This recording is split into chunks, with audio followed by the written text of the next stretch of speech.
Finally, rasa penasaran kita dengan kemunculan Bloater terjawab di episode kelima musim pertama The Last of Us.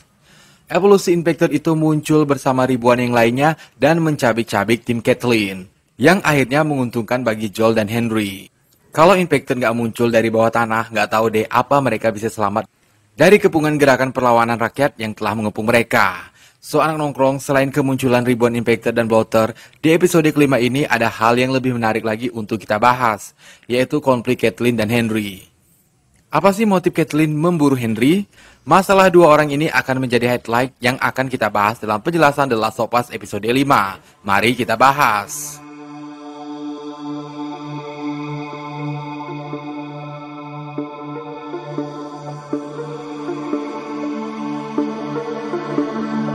Anak nongkrong, untuk kalian para gamers atau setidaknya tahu tentang kisah The Last of Us versi gamenya yang memiliki penceritaan kuat dan menjadi kelebihan tersendiri untuk game ini, Mimin rasa kita sama-sama sepakat bahwa sampai episode kelima versi seriesnya, cerita yang dibuat tidak mengkhianati kisah gamenya.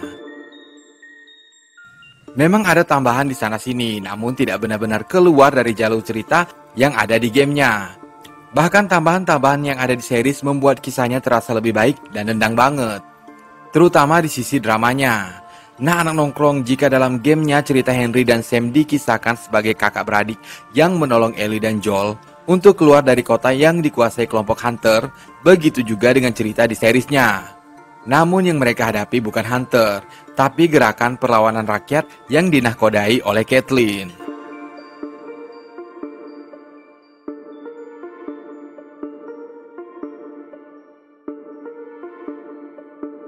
Perbedaan besar selanjutnya terletak di karakter Sam, adiknya Henry.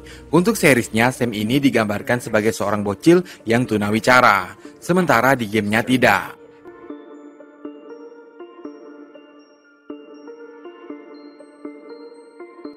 Balik lagi ke Henry, pria itu adalah salah satu anggota kolaborator.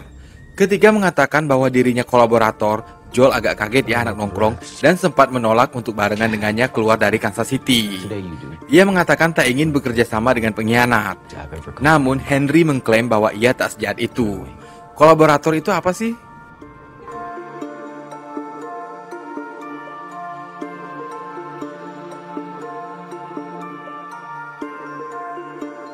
Kolaborator sepertinya suatu kelompok yang membantu Pedra dalam mengatasi kelompok lain yang mencoba melawan organisasi itu.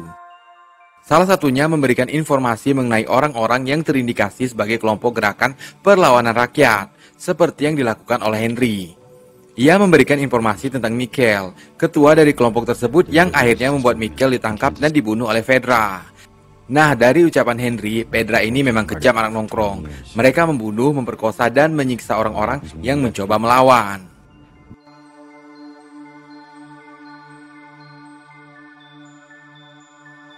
Meskipun di awal kita disuguhkan scene ketika gerakan rakyat menang melawan Pedra dan membunuh orang-orang tersebut secara brutal, hal ini pada akhirnya sepadan dengan apa yang telah mereka buat sebelumnya.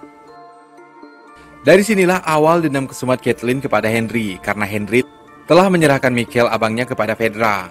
Namun Henry memiliki alasan sendiri mengapa ia melakukan hal itu, karena Pedra memiliki obat leukemia yang diderita adiknya. Obat itu terbatas dan untuk mendapatkannya, Henry harus memberikan sesuatu kepada Pedra. Dan Mikhail sebagai ketua perlawanan rakyat adalah orang yang paling dicari oleh Pedra.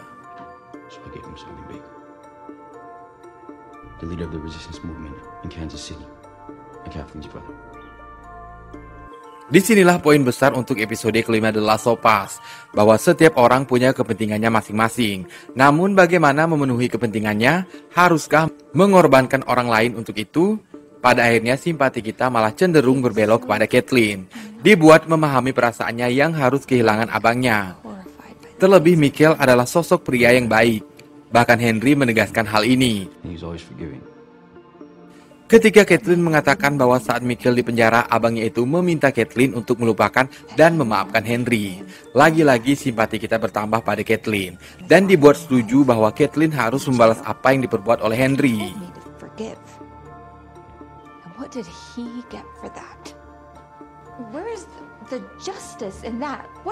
Mendekati ending sebelum Bloater dan ribuan infected lain muncul ke permukaan, Henry, Sam, dan Ellie tersudut. Tak ada pilihan lain bagi Henry selain menyerahkan diri pada Caitlin. Dari debat mereka, emosi kita seakan dikuras habis ketika Caitlin mempertanyakan perbuatan yang telah dilakukan Henry demi menolong nyawa adiknya. Bahwa adiknya bukan satu-satunya orang yang pantas hidup di dunia ini. Apakah hanya adiknya yang penting dan Michael tidak? Dipikir-pikir, apa yang diucapkan Caitlin ada benarnya juga. Menyelamatkan nyawa orang yang disayangi, namun di sisi lain harus mengorbankan nyawa orang yang juga dimiliki oleh seseorang yang dikasihi.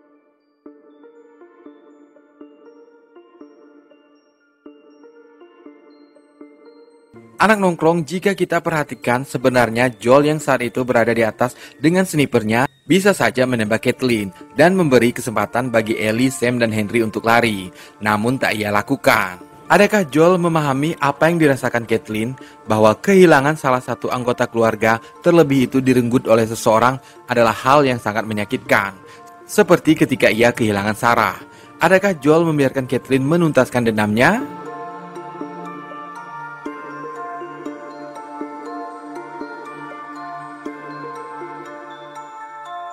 Anak nongkrong, pada akhirnya kisah Henry dan Caitlin ini menawarkan win-win solution untuk penonton. Caitlin mati sebelum ia menyelesaikan dendamnya, dan Sam tergigit oleh infected.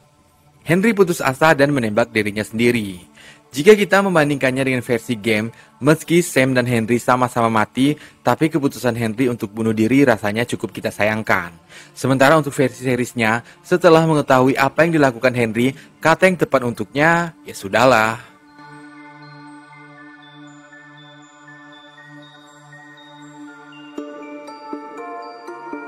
Selain konflik Henry dan Caitlin nih anak nongkrong, persahabatan Ellie dan Sam yang cuma semalam saja namun cukup mengharu biru. Bagaimana tidak, Ellie dan Sam hanyalah belia yang masih ingin bermain. Bermain dan bercanda adalah hal yang sangat berharga.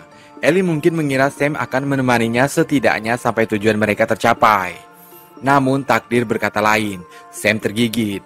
Di sini ada sebuah ending yang benar-benar membuat kita harus ekstra menahan air mata ketika Sam memberitahukan pada Ellie bahwa ia tergigit. Dan dengan polosnya Ellie mengatakan pada Sam bahwa ia adalah manusia yang imun dan menunjukkan pada Sam ia pernah tergigit. Ellie kemudian mengoleskan darahnya ke luka Sam dan seolah-olah yakin jika hal itu akan menyembuhkan teman barunya. Ellie sama sekali tak memikirkan keselamatan dirinya dan tak memberitahukan hal itu pada Joel maupun Henry. Pada akhirnya Sam tetap berubah menjadi infected. Ellie begitu menyesal. Joel merasakan kesedihan yang begitu mendalam di diri Ellie. Ellie tampak ingin cepat-cepat bertemu Fireflies agar darinya mereka bisa menemukan vaksin hingga ia tak lagi harus kehilangan orang-orang yang ia sayangi. Sedih habis kan anak nongkrong? Bagaimana pendapatmu tentang episode kelima ini?